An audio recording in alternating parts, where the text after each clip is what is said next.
तो वहीं सपा सुप्रीमो अखिलेश यादव लखनऊ के प्लासियो मॉल स्थित मल्टीप्लेक्स में रिलीज हुई फिल्म 120 बहादुर देखने पहुंचे, जहां उनके साथ फिल्म के मुख्य अभिनेता फरहान अख्तर भी मौजूद रहे।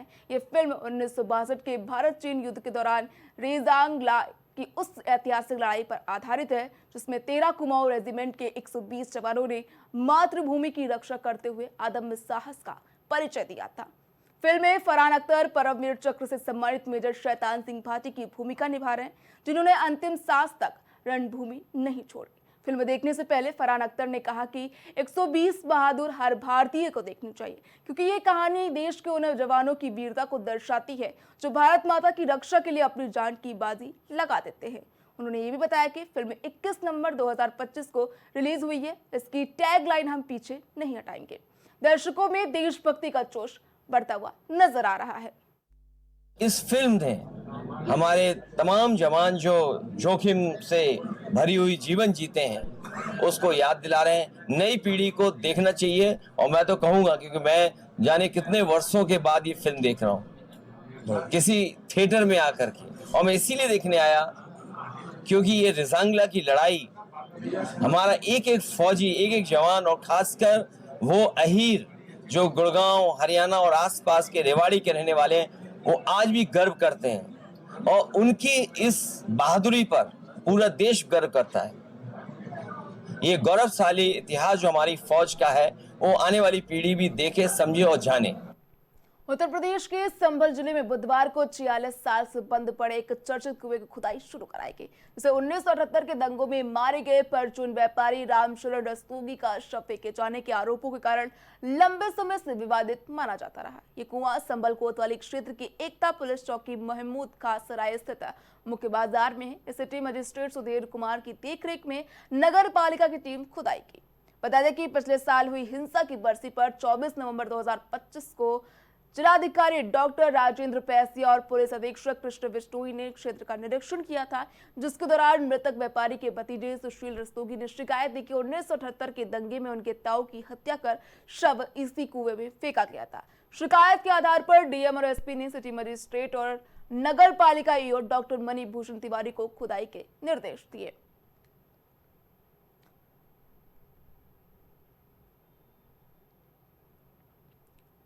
आपको बता दें कि 1978 के संभल दंगे में व्यापारी के चौहे कुएं में शव मिलने की खबर सामने आई है। संभल में 46 साल बाद फिर घाव जो है एक बार फिर हरे हो गए हैं। खुल रहा है 1978 के दंगे का राज। बताया जा रहा है 1978 में जो दंगा हुआ था उसमें एक व्यापारी का शव जो है इस कुएं में दफनाया गया था।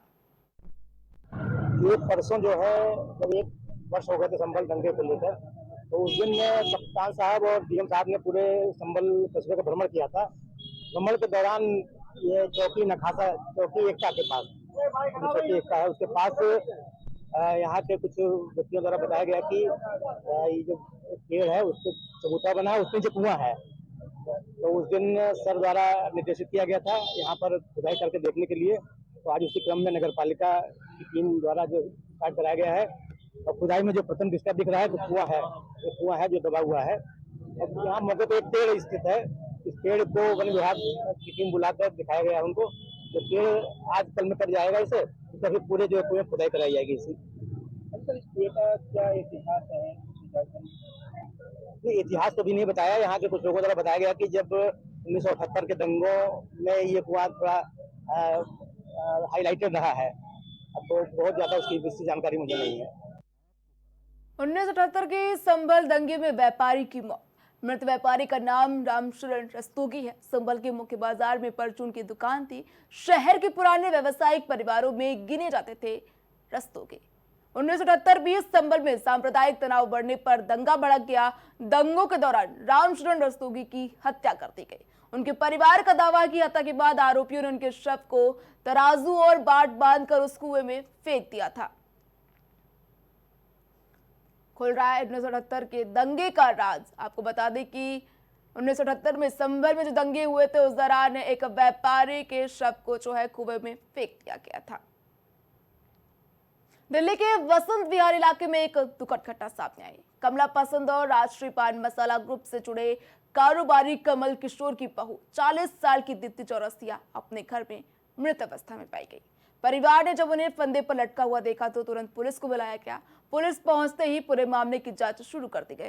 पुलिस को एक घर से सुसाइड नोट भी मिला है। शुरुआती जांच में पता चला है कि नोट में दीप्ति ने किसी भी व्यक्ति का नाम नहीं लिखा है और ना ही किसी पर कोई आरोप लगाया है, और इसमें सिर्फ उनके मानसिक और भावनात्मक हालात से जुड़ी बातें लिखी हुई हैं। अभी तक किसी तरह के झगड़े या घरेलू विवाद की जानकारी सामने नहीं आई है। दीप्ति की शादी 2010 में आरपी चौरसिया से हुई थी। उनके 2 बच्चे हैं।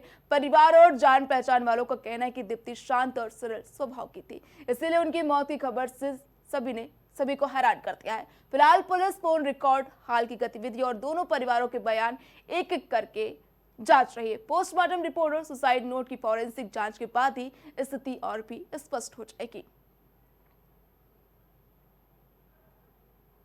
फिलहाल अहम बात में इतना ही। देखते रहिए प्राइम टीवी।